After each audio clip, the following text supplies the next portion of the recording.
بسم اللہ الرحمن الرحیم۔ معزز دوستو السلام علیکم۔ ہم گفتگو کر رہے تھے اپنے پیارے نبی حضور اکرم صلی اللہ علیہ وسلم کی سیرت کے بارے میں۔ حضرت ابوذرغفاری رضی اللہ عنہ اپنے اسلام لانے کا واقعہ بیان کرتے ہوئے فرماتے ہیں، حضور اکرم صلی اللہ علیہ وسلم پر وحی آنے سے بھی 3 سال پہلے سے میں اللہ تعالیٰ کے لیے نماز پڑھا کرتا تھا، اور جس طرف اللہ تعالیٰ میرا رخ کر دیتے میں اسی طرف چل پڑتا تھا۔ اسی زمانے میں ہمیں معلوم ہوا کہ مکہ معظمہ میں ایک شخص ظاہر ہوا ہے، اس کا دعویٰ ہے کہ وہ نبی ہے۔ سن کر میں نے اپنے بھائی انیس سے کہا، تم اس شخص کے پاس جاؤ، اس سے بات چیت کرو اور آ کر مجھے اس بات چیت کے بارے میں بتاؤ۔ چنانچہ انیس نے نبی کریم صلی اللہ علیہ وسلم سے ملاقات کی۔ جب وہ واپس آئے تو میں نے ان سے آپ صلی اللہ علیہ وسلم کے بارے میں پوچھا۔ انہوں نے بتایا، اللہ کی قسم میں ایک ایسے شخص کے پاس سے آ رہا ہوں جو اچھائیوں کا حکم دیتا ہے اور برائیوں سے روکتا ہے، اور ایک اور روایت میں ہے کہ میں نے تمہیں اسی شخص کے دین پر پایا ہے، اس کا دعویٰ ہے کہ اسے اللہ نے رسول بنا کر بھیجا ہے۔ میں نے اس شخص کو دیکھا کہ وہ نیکی اور بلند اخلاق کی تعلیم دیتا ہے۔ میں نے پوچھا، لوگ اس کے بارے میں کیا کہتے ہیں؟ انیس نے بتایا، لوگ اس کے بارے میں کہتے ہیں کہ یہ کہن اور جادوگر ہے، مگر اللہ کی قسم وہ شخص سچا ہے اور وہ لوگ جھوٹے ہیں۔ یہ تمام باتیں سن کر میں نے کہا، بس کافی ہے، میں خود جا کر ان سے ملتا ہوں۔ انیس نے فوراً کہا، ضرور جا کر ملو، مگر مکہ والوں سے بچ کر رہنا۔ چنانچہ میں نے اپنے موزے پہنے، لاٹھی ہاتھ میں لی اور روانہ ہو گیا۔ جب میں مکہ پہنچا تو میں نے لوگوں کے سامنے ایسا ظاہر کیا جیسے میں اس شخص کو جانتا ہی نہیں، اور اس کے بارے میں پوچھنا بھی پسند نہیں کرتا۔ میں 1 ماہ تک مسجد حرام میں ٹھہرا رہا، میرے پاس سوائے زمزم کے کھانے کے کچھ نہیں تھا۔ اس کے باوجود میں زمزم کی برکت سے موٹا ہو گیا، میرے پیٹ کی سلوٹیں ختم ہو گئیں، مجھے بھوک کا بالکل احساس نہیں ہوتا تھا۔ ایک رات جب میں حرم میں کوئی طواف کرنے والا نہیں تھا، اللہ کے رسول ایک ساتھی حضرت ابوبکر صدیق رضی اللہ تعالیٰ عنہ کے ساتھ وہاں آئے اور بیت اللہ کا طواف کرنے لگے۔ اس کے بعد آپ نے اور آپ کے ساتھی نے نماز پڑھی۔ جب آپ نماز سے فارغ ہو گئے تو میں آپ کے نزدیک چلا گیا اور بولا، السلام علیکم یا رسول اللہ، میں گواہی دیتا ہوں کہ اللہ تعالیٰ کے سوا کوئی عبادت کے لائق نہیں، اور یہ کہ محمد صلی اللہ علیہ وسلم اللہ کے رسول ہے۔ میں نے محسوس کیا حضور اکرم صلی اللہ علیہ وسلم کے چہرے پر خوشی کے آثار نمودار ہو گئے۔ پھر آپ نے مجھ سے پوچھا، تم کون ہو؟ میں نے جواب میں کہا، جی میں غفار قبیلے کا ہوں۔ آپ نے پوچھا، یہاں کب سے آئے ہو؟ میں نے عرض کیا، 30 دن اور 30 راتوں سے یہاں ہوں۔ آپ صلی اللہ علیہ وسلم نے پوچھا، تمہیں کھانا کون کھلاتا ہے؟ میں نے عرض کیا، میرے پاس سوائے زمزم کے کوئی کھانا نہیں، اس کو پی پی کر میں موٹا ہو گیا ہوں، یہاں تک کہ میرے پیٹ کی سلوٹیں تک ختم ہو گئی ہیں اور مجھے بھوک کا بالکل احساس نہیں ہوتا۔ آپ صلی اللہ علیہ وسلم نے فرمایا، مبارک ہو، یہ زمزم بہترین کھانا اور ہر بیماری کی دوا ہے۔ زمزم کے بارے میں حدیث شریف میں آتا ہے، اگر تم آب زمزم کو اس نیت سے پیو کہ اللہ تعالیٰ تمہیں اس کے ذریعے بیماریوں سے شفا عطا فرمائے تو اللہ تعالیٰ شفا عطا فرماتا ہے، اور اگر اس نیت سے پیا جائے کہ اس کے ذریعے پیٹ بھر جائے اور بھوک نہ رہے تو آدمی شکم سیر ہو جاتا ہے، اور اگر اس نیت سے پیا جائے کہ پیاس کا اثر باقی نہ رہے تو پیاس ختم ہو جاتی ہے۔ اس کے ذریعے اللہ تعالیٰ نے اسماعیل علیہ السلام کو سیراب کیا تھا۔ ایک حدیث شریف میں آتا ہے کہ جی بھر کر زمزم کا پانی پینا اپنے آپ کو نفاق سے دور کرنا ہے۔ ایک اور حدیث شریف میں آتا ہے کہ ہم میں اور منافقوں میں یہ فرق ہے کہ وہ لوگ زمزم سے سیرابی حاصل نہیں کرتے۔ ہاں تو بات ہو رہی تھی حضرت ابوذرغفاری رضی اللہ تعالیٰ عنہ کی۔ کہا جاتا ہے ابوذرغفاری اسلام میں پہلے آدمی ہیں جنہوں نے آپ صلی اللہ علیہ وسلم کو اسلامی سلام کے الفاظ کے مطابق سلام کیا۔ ان سے پہلے کسی نے آپ کو ان الفاظ میں سلام نہیں کہا تھا۔ حضرت ابوذرغفاری رضی اللہ تعالیٰ عنہ نے آپ سے اس بات پر بیعت کی کہ اللہ تعالیٰ کے معاملے میں وہ کسی ملامت کرنے والے کی ملامت سے نہیں گھبرائیں گے، اور یہ کہ ہمیشہ حق اور سچی بات کہیں گے، چاہے حق سننے والے کے لیے کتنا ہی کڑوا کیوں نہ ہو۔ یہ حضرت ابوذرغفاری رضی اللہ تعالیٰ عنہ حضرت ابوبکر صدیق رضی اللہ تعالیٰ عنہ کی وفات کے بعد ملک شام کے علاقے میں ہجرت کر گئے تھے۔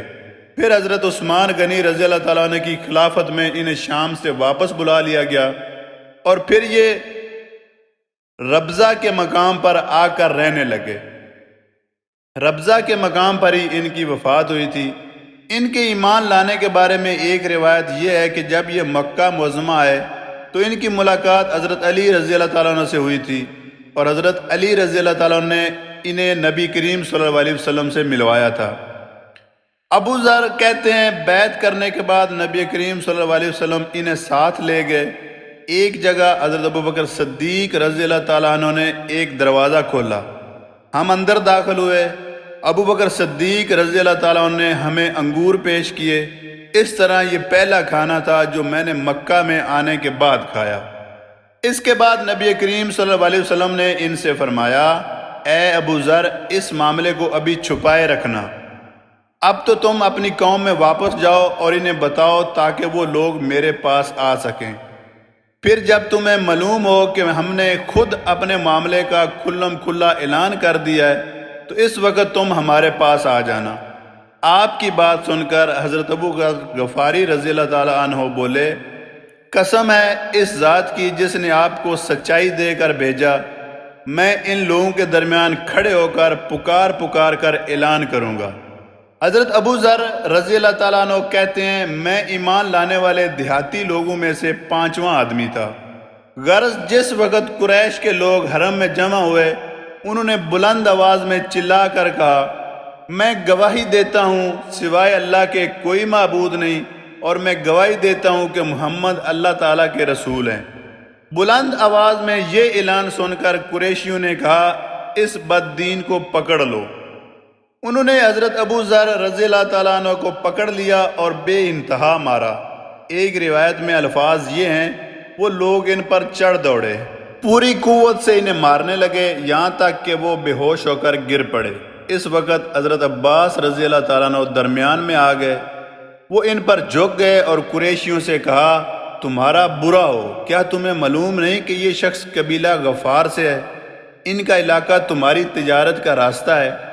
ان کے کہنے کا مطلب یہ تھا کہ قبیلہ غفار کے لوگ تمہارا راستہ بند کر دیں گے۔ اس پر ان لوگوں نے انہیں چھوڑ دیا۔ ابو ذر فرماتے ہیں اس کے بعد میں زمزم کے کنویں کے پاس آیا، اپنے بدن سے خون دھویا۔ اگلے دن میں نے پھر اعلان کیا، میں گواہی دیتا ہوں اللہ کے سوا کوئی عبادت کے لائق نہیں اور محمد صلی اللہ علیہ وسلم اللہ کے رسول ہیں۔ انہوں نے پھر مجھے مارا۔ اس روز بھی حضرت عباس رضی اللہ تعالیٰ عنہ نے مجھے ان سے چھڑایا۔ پھر میں وہاں سے واپس روانہ ہوا اور اپنے بھائی انیس کے پاس آ گیا۔ انیس نے مجھ سے کہا، تم کیا کر آئے ہو؟ میں نے جواب دیا، مسلمان ہو گیا ہوں اور میں نے محمد صلی اللہ علیہ وسلم کی تصدیق کر دی ہے۔ اس پر انیس نے کہا، میں بھی بتوں سے بیزار ہوں اور اسلام قبول کر چکا ہوں۔ اس کے بعد ہم دونوں اپنی والدہ کے پاس آئے تو وہ بولی، مجھے پچھلے دین سے کوئی دلچسپی نہیں رہی، میں بھی اسلام قبول کر چکی ہوں، اللہ کے رسول کی تصدیق کر چکی ہوں۔ اس کے بعد ہم اپنی قوم غفار کے پاس آئے، ان سے بات کی۔ ان میں سے آدھے تو اسی وقت مسلمان ہو گئے۔ باقی لوگوں نے کہا، جب رسول اللہ صلی اللہ علیہ وسلم تشریف لائیں گے ہم اس وقت مسلمان ہوں گے۔ چنانچہ جب رسول اللہ صلی اللہ علیہ وسلم مدینہ منورہ تشریف لائے تو قبیلہ غفار کے باقی لوگ بھی مسلمان ہو گئے۔ ان حضرات نے جو یہ کہا تھا کہ جب رسول اللہ صلی اللہ علیہ وسلم تشریف لائیں گے ہم اس وقت مسلمان ہوں گے، تو ان کے یہ کہنے کی وجہ یہ تھی کہ نبی کریم صلی اللہ علیہ وسلم نے مکہ میں حضرت ابوذرغفاری رضی اللہ تعالیٰ عنہ سے ارشاد فرمایا تھا، میں نخلستان یعنی کھجوروں کے باغ کی سرزمین میں جاؤں گا جو یثرب کے سوا کوئی نہیں ہے، تو کیا تم اپنی قوم کو یہ خبر پہنچا دو گے؟ ممکن ہے اس طرح تمہارے ذریعے اللہ تعالیٰ ان لوگوں کو فائدہ پہنچا دے اور تمہیں ان کی وجہ سے اجر ملے۔ اس کے بعد نبی کریم صلی اللہ علیہ وسلم کے پاس قبیلہ اسلم کے لوگ آئے۔ انہوں نے آپ سے عرض کیا، اے اللہ کے رسول، ہم بھی اس بات پر مسلمان ہوتے ہیں جس پر ہمارے بھائی قبیلہ غفار کے لوگ مسلمان ہوئے ہیں۔ نبی کریم صلی اللہ علیہ وسلم نے یہ سن کر فرمایا، اللہ تعالیٰ غفار کے لوگوں کی مغفرت فرمائے اور قبیلہ اسلم کو اللہ سلامت رکھے۔ یہ حضرت ابوذرغفاری رضی اللہ تعالیٰ عنہ ایک مرتبہ حج کے لیے مکہ گئے۔ طواف کے دوران کعبہ کے پاس ٹھہر گئے، لوگ ان کے چاروں طرف جمع ہو گئے۔ اس وقت انہوں نے لوگوں سے کہا، بھلا بتاؤ تو تم میں سے کوئی سفر میں جانے کا ارادہ کرتا ہے تو کیا وہ سفر کا سامان ساتھ نہیں لیتا؟ لوگوں نے کہا، بے شک ساتھ لیتا ہے۔ تب آپ نے فرمایا، تو پھر یاد رکھو قیامت کا سفر دنیا کے ہر سفر سے کہیں زیادہ لمبا ہے، اور جس کا تم یہاں ارادہ کرتے ہو، اسی لیے اپنے ساتھ اس سفر کا وہ سامان لے لو جو تمہیں فائدہ پہنچائے۔ لوگوں نے پوچھا، ہمیں کیا چیز فائدہ پہنچائے گی؟ حضرت ابوذرغفاری رضی اللہ تعالیٰ عنہ بولے، بلند مقصد کے لیے حج کرو، قیامت کے دن کا خیال کر کے ایسے دنوں میں روزے رکھو جو سخت گرمی کے دن ہوں گے، اور قبر کی وحشت اور اندھیرے کا خیال کرتے ہوئے رات کی تاریکی میں اٹھ کر نمازیں پڑھو۔ حضرت ابوذرغفاری رضی اللہ تعالیٰ عنہ کے بعد حضرت خالد بن سعید رضی اللہ تعالیٰ عنہ ایمان لائے۔ کہا جاتا ہے دیہات کے لوگوں میں سے مسلمان ہونے والوں میں یہ تیسرے یا چوتھے آدمی تھے، ایک قول یہ ہے کہ پانچویں تھے۔ یہ اپنے بھائیوں میں سب سے پہلے مسلمان ہوئے۔ ان کے اسلام لانے کا واقعہ یوں ہے کہ انہوں نے خواب میں جہنم کو دیکھا۔ اس کی آگ بہت خوفناک انداز میں بھڑک رہی تھی۔ یہ خود جہنم کے کنارے کھڑے تھے۔ خواب میں انہوں نے دیکھا کہ ان کا باپ انہیں جہنم میں دھکیلنا چاہتا ہے، مگر نبی کریم صلی اللہ علیہ وسلم ان کا دامن پکڑ کر انہیں دوزخ میں گرنے سے روک رہے ہیں۔ اسی وقت گھبراہٹ کے عالم میں ان کی آنکھ کھل گئی۔ انہوں نے فوراً کہا، میں اللہ کی قسم کھا کر کہتا ہوں کہ یہ خواب سچا ہے۔ ساتھ ہی انہیں یقین ہو گیا کہ جہنم سے انہیں رسول اللہ صلی اللہ علیہ وسلم ہی بچا سکتے ہیں۔ فوراً حضرت ابوبکر صدیق رضی اللہ تعالیٰ عنہ کے پاس آئے، انہیں اپنا خواب سنایا۔ ابوبکر صدیق رضی اللہ تعالیٰ نے فرمایا، اس خواب میں تمہاری بھلائی اور خیر پوشیدہ ہے، اللہ کے رسول موجود ہیں، ان کی پیروی کرو۔ چنانچہ حضرت خالد بن سعید رضی اللہ تعالیٰ عنہ فوراً ہی نبی کریم صلی اللہ علیہ وسلم کی خدمت میں حاضر ہوئے۔ انہوں نے آپ سے پوچھا، اے محمد، آپ کس بات کی دعوت دیتے ہیں؟ آپ نے ارشاد فرمایا، میں اس بات کی دعوت دیتا ہوں کہ اللہ ایک ہے، اس کا کوئی شریک نہیں، کوئی اس کے برابر کا نہیں، اور یہ کہ محمد صلی اللہ علیہ وسلم اللہ کے بندے اور رسول ہیں، اور تم جو یہ پتھروں کی عبادت کرتے ہو اس کو چھوڑ دو۔ یہ پتھر نہ سنتے ہیں نہ دیکھتے ہیں، نہ نقصان پہنچا سکتے ہیں اور نہ فائدہ پہنچا سکتے ہیں۔ یہ سنتے ہی حضرت خالد بن سعید رضی اللہ تعالیٰ عنہ مسلمان ہو گئے۔ ان کے والد کا نام سعید بن عاص تھا۔ اسے اپنے بیٹے کے اسلام قبول کرنے کا پتہ چلا تو آگ بگولا ہو گیا۔ بیٹے کو کوڑے سے مارنا شروع کر دیا، یہاں تک کہ اتنے کوڑے مارے کہ کوڑا ٹوٹ گیا۔ پھر اس نے کہا، تو نے محمد صلی اللہ علیہ وسلم کی پیروی کی، حالانکہ تو جانتا ہے وہ پوری قوم کے خلاف جا رہا ہے، وہ اپنی قوم کے معبودوں کو برا کہتا ہے۔ یہ سن کر حضرت خالد بن سعید رضی اللہ تعالیٰ عنہ بولے، اللہ کی قسم، وہ جو پیغام لے کر آئے ہیں میں نے اس کو قبول کر لیا ہے۔ اس جواب پر وہ اور غضبناک ہوا اور بولا، خدا کی قسم میں تیرا کھانا پینا بند کر دوں گا۔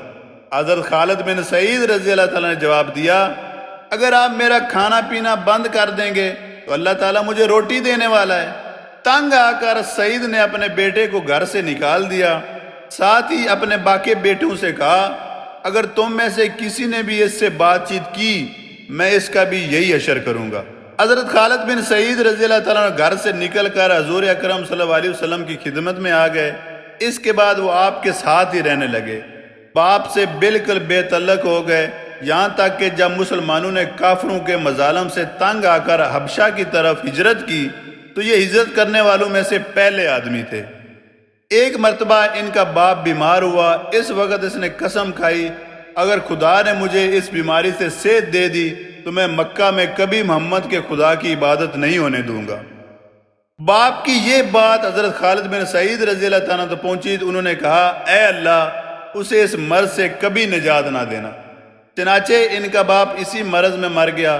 خالد بن سعید رضی اللہ تعالیٰ عنہ پہلے آدمی ہیں جنہوں نے بسم اللہ الرحمن الرحیم لکھی۔ ان کے بعد ان کے بھائی عمر بن سعید رضی اللہ تعالیٰ عنہ مسلمان ہو گئے۔ ان کے مسلمان ہونے کا سبب یہ ہوا کہ انہوں نے خواب میں ایک نور دیکھا۔ نور زمزم کے پاس سے نکلا اور اس سے مدینہ کے باغ تک روشن ہو گئے، اور اتنے روشن ہوئے کہ ان میں تازہ کھجوریں نظر آنے لگی۔ انہوں نے یہ خواب لوگوں سے بیان کیا تو ان سے کہا گیا زمزم عبد المطلب کے خاندان کا کنواں ہے، اور یہ نور بھی انہی میں سے ظاہر ہوگا۔ پھر جب ان کے بھائی خالد رضی اللہ تعالیٰ عنہ مسلمان ہو گئے تو انہیں خواب کی حقیقت نظر آنے لگی، چنانچہ یہ بھی مسلمان ہو گئے۔ ان کے علاوہ سعید کی اولاد میں سے ریان اور حکم بھی مسلمان ہوئے۔ حکم کا نام نبی کریم صلی اللہ علیہ وسلم نے عبداللہ رکھا۔ اس طرح ابتدائی دنوں میں مسلمان ہونے والوں میں حضرت شعیب رضی اللہ تعالیٰ عنہ بھی تھے۔ ان کا باپ ایران کے بادشاہ کسرا کا گورنر تھا۔ ایک مرتبہ کیسر کی فوجوں نے اس کے علاقے پر حملہ کیا۔ اس لڑائی میں شعیب رضی اللہ تعالیٰ عنہ گرفتار ہو گئے، انہیں غلام بنا لیا گیا۔ اس وقت یہ بچے تھے، چنانچہ یہ غلامی کی حالت میں ہی روم میں پلے بڑھے، وہیں جوان ہوئے۔ پھر عرب کے کچھ لوگوں نے انہیں خرید لیا اور فروخت کرنے کے لیے مکہ کے قریب عکاظ کے بازار میں لے آئے۔ اس بازار میں میلہ لگتا تھا۔ اس میلے میں غلاموں کی خرید و فروخت ہوتی تھی۔ میلے سے انہیں ایک شخص عبداللہ بن جدان نے خرید لیا۔ اس طرح یہ مکہ میں غلامی کی زندگی گزار رہے تھے کہ نبی کریم صلی اللہ علیہ وسلم کا ظہور ہو گیا۔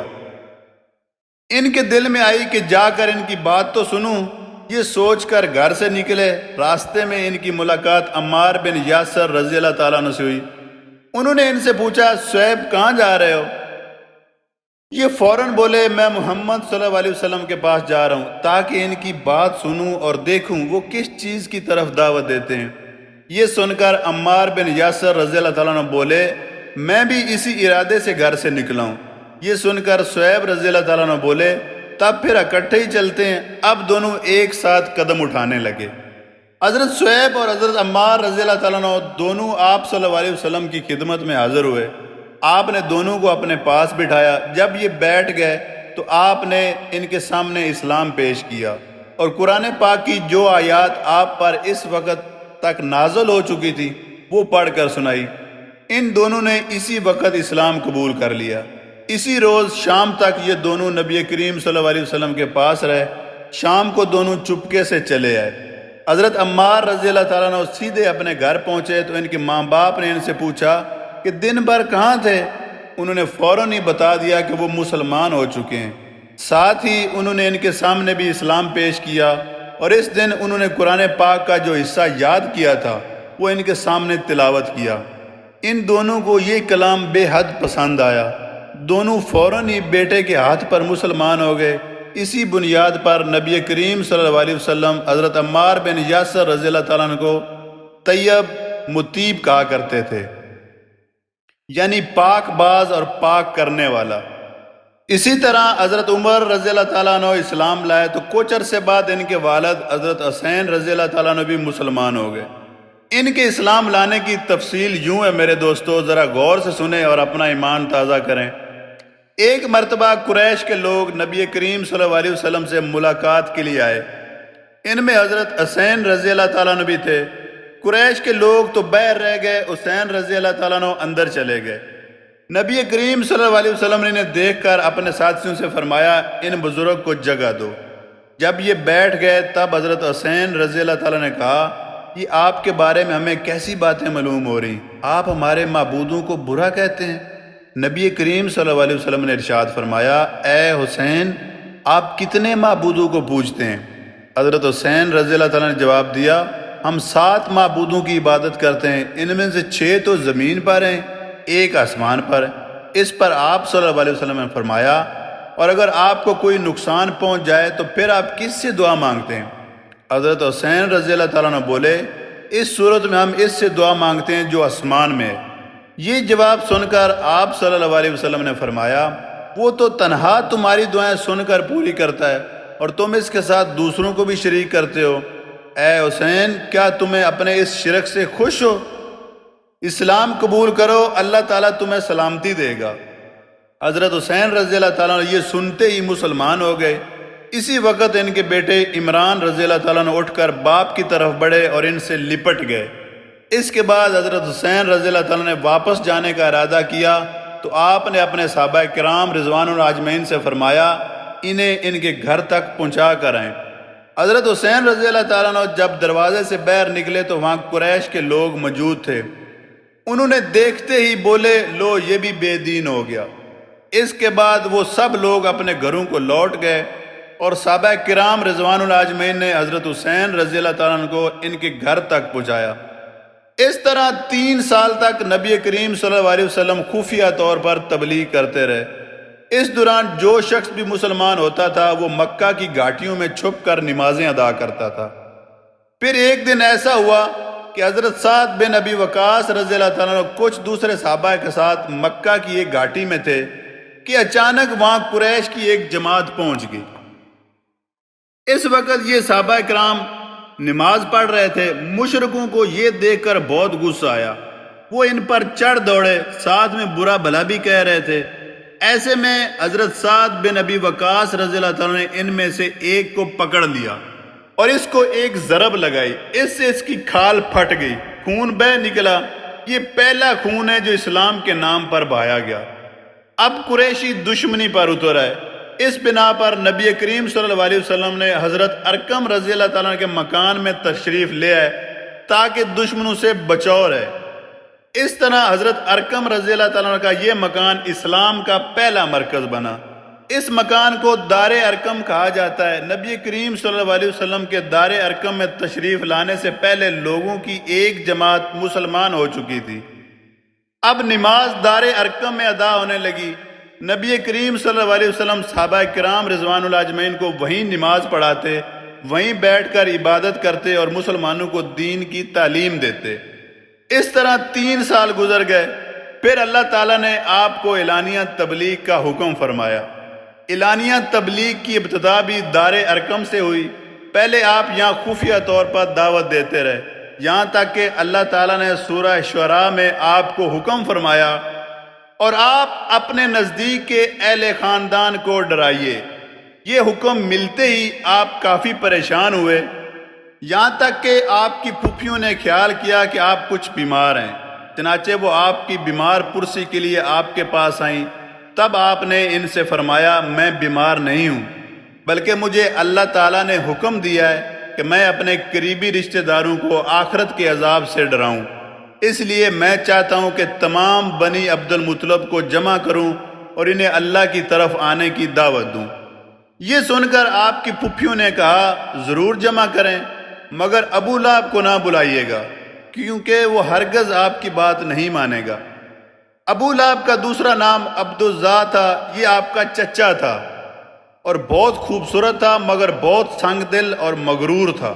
دوسرے دن نبی کریم صلی اللہ علیہ وسلم نے بنی عبد المطلب کے پاس دعوت بھیجی۔ اس پر وہ سب آپ کے ہاں جمع ہو گئے، ان میں ابو لہب بھی تھا۔ اس نے کہا یہ تمہارے چچا اور ان کی اولادیں جمع ہیں، تم جو کچھ کہنا چاہتے ہو کہو اور اپنی بے دینی کو چھوڑ دو۔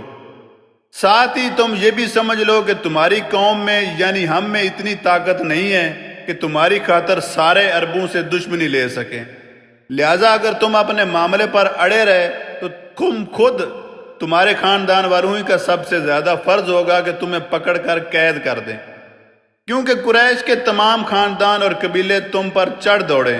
اس سے تو یہی بہتر ہوگا کہ ہم ہی تمہیں قید کر دیں۔ اور میرے بھتیجے، حقیقت یہ ہے کہ تم نے جو چیز اپنے رشتہ داروں کے سامنے پیش کی ہے، اس سے بدتر چیز کسی اور شخص نے آج تک پیش نہیں کی ہوگی۔ آپ نے اس کی بات کی طرف کوئی توجہ نہ فرمائی اور حاضرین کو اللہ تعالیٰ کا پیغام پہنچایا۔ آپ نے فرمایا اے قریش، کہو اللہ کے سوا کوئی معبود نہیں اور محمد اللہ کے رسول ہیں۔ آپ نے ان سے یہ بھی فرمایا اے قریش، اپنی جانوں کو جہنم کی آگ سے بچاؤ۔ وہاں صرف آپ کے رشتہ دار ہی جمع نہیں تھے بلکہ قریش کے دوسرے قبیلے بھی موجود تھے، اس لیے آپ نے ان قبیلوں کے نام لے لے کر انہیں مخاطب فرمایا، یعنی آپ نے یہ الفاظ ادا فرمائے اے بنی ہاشم، اپنی جانوں کو جہنم کی عذاب سے بچاؤ، اے بنی عبد الشمس، اپنی جانوں کو جہنم کی آگ سے بچاؤ، اے بنی عبد مناف، اے بنی زارا، اے کعب بن لوئی، اے بنی مرہ بن کعب، اپنی جانوں کو جہنم کے عذاب سے بچاؤ۔ اے صفیہ، محمد کی پھپھی، اپنے آپ کو جہنم کی آگ سے بچاؤ۔ ایک روایت کے مطابق آپ نے یہ الفاظ بھی فرمائے، نہ میں دنیا میں تمہیں فائدہ پہنچا سکتا ہوں، نہ آخرت میں کوئی فائدہ پہنچانے کا اختیار رکھتا ہوں، سوائے اس صورت کے کہ تم کہو لا الہ الا اللہ۔ چونکہ تمہاری مجھ سے رشتہ داری ہے، اس لیے اس کے بھروسے پر کفر اور شرک کے اندھیروں میں گم نہ رہنا۔ اس پر ابو لہب آگ بگولا ہو گیا۔ اس نے تل ملا کر کہا، تو ہلاک ہو جائے، کیا تو نے ہمیں اسی لیے جمع کیا تھا؟ پھر سب لوگ چلے گئے۔ آج کے لیے میرے دوستو اتنا ہی، ملتے ہیں اپنی نیکسٹ ویڈیو میں، جس میں ہم دوبارہ سیرت النبی صلی اللہ علیہ وسلم کا ذکر کریں گے۔ ویڈیو کو اپنے دوستوں کے ساتھ شیئر کریں تاکہ سب کا ایمان تازہ ہو، اور مجھے اللہ تعالیٰ اس کا اجر عطا فرمائے۔ والسلام۔